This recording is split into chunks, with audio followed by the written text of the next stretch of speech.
A little bit over 1 year ago, I made my last details video, which was on Modern Warfare 2. I didn't really like the campaign back then, but I did enjoy looking at some cool little details. Fast forward 1 year later, today we have Modern Warfare 2.1, I mean Modern Warfare 3.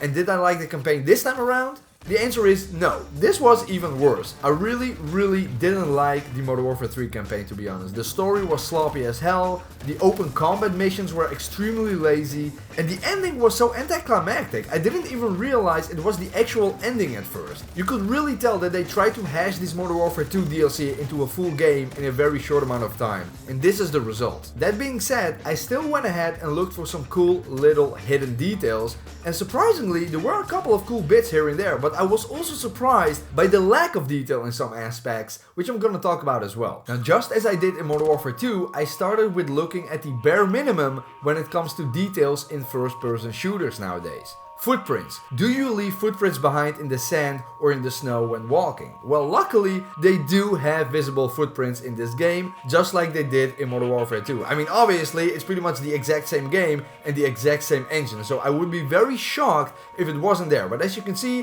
whether it's on the sand or in the snow or even on the beach, you do leave footprints behind, so that's a good start. Now, my favorite kind of details are animation details, and after searching for a long time in this campaign, this is one of the very few places where you can find one of these animation details. In the underwater mission Frozen Tundra, you have a section at the beginning where you execute an ambush underwater.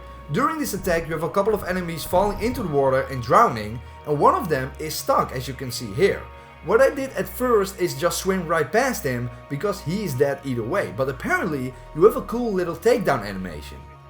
As you can see, a little struggle ensues and the enemy manages to pull your diving mask off your face. You then put it back on, and like in real life, you drain away the water inside your mask with a press of a button, like some of those expensive masks can do. Really cool animation. I'm not sure if there are more of these hidden animation details in this game. Let me know down below if there are more that you know about. If you don't do anything, by the way, and just watch like a psycho, eventually he will drown. In this same mission, I wanted to check if dead bodies will get cold in your thermal scope. After killing these guys, that are wearing short sleeves by the way, I waited a little bit to see if the thermal signature will fade away slowly over time, indicating that they lose body heat. This was already in games like Splinter Cell back in the day, by the way, but unfortunately not in Modern Warfare 3. Anyway, finally in this mission, the last detail I noticed was some cool weapon camo on some of the enemies' guns. As you can see, some of them have this cool Tundra camo, just like the Mexican army had in Modern Warfare 2. Pretty cool. Another very interesting detail I noticed is in the very last mission of the game. You start off as Soap trying to keep a low profile in London.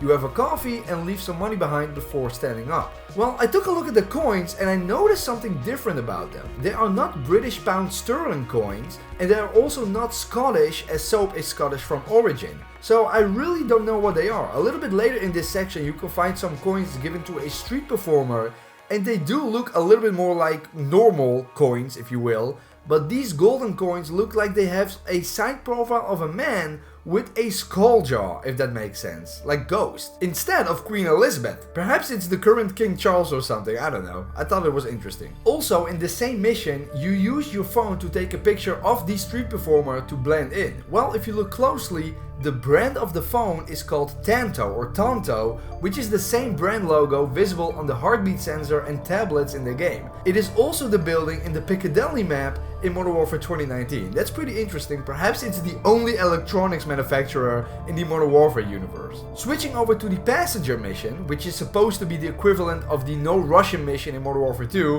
which it doesn't live up to at all. I think the shock value in this mission is very weak. Yeah, it's a terrorist attack inside of a plane, which is pretty brutal on paper, but I don't know, it didn't really do it for me. Anyway, the terrorist sitting next to you receives a text message when talking to you, and at first it's hard to make out what it says, but it is very likely that it's the same text message that you see in the No Russian mission teaser at the end of Modern Warfare 2. It's even the same phone, so that's a nice little continuation there. Now, of course, there are more subtle details to be found, like the cool underwater explosion effects you see when throwing a grenade in the water. I'm sure it's the same in Modern Warfare 2, by the way.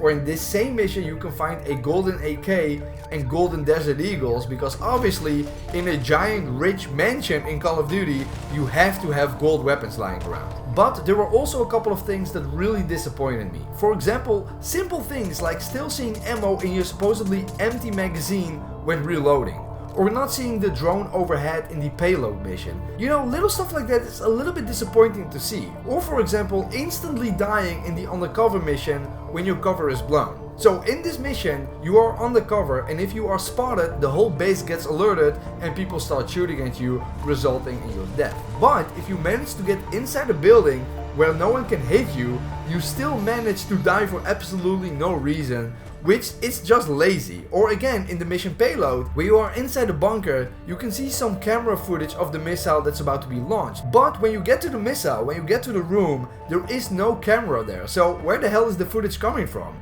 And if you fail to close the silo in time in this same mission and the missile is about to launch, you don't get to see a cool alternate scene where the missile actually launches. Actually, nothing launches and you simply fail the mission, which again is really lazy. In Modern Warfare 2, you actually did see something like that, which I thought was really cool. It's a two-man job, so tap in, let's get this done, yeah?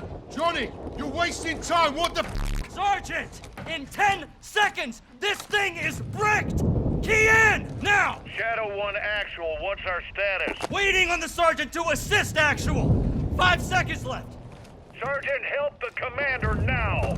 Shit! We're locked out! It's gonna go. Holy goddamn hell! Missiles away!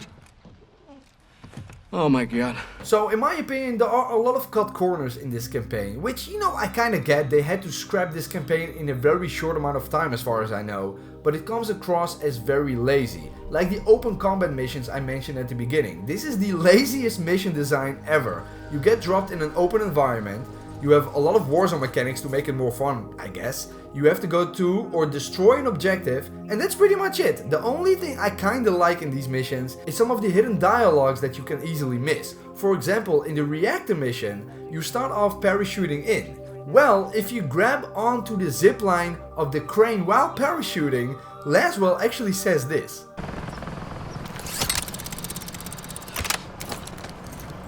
Did you mean to do that? I wouldn't tell you if I didn't. Roger that. That's pretty funny. Or in the Oligarch mission, you have a lot of alternate and hidden paths, which is pretty cool, and with that comes again some hidden and also pretty funny dialogue.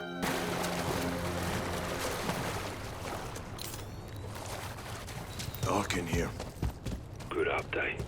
Is the water still wet? Checking. Stand by. Good to have a laugh while we can, boys. Let's keep it tight.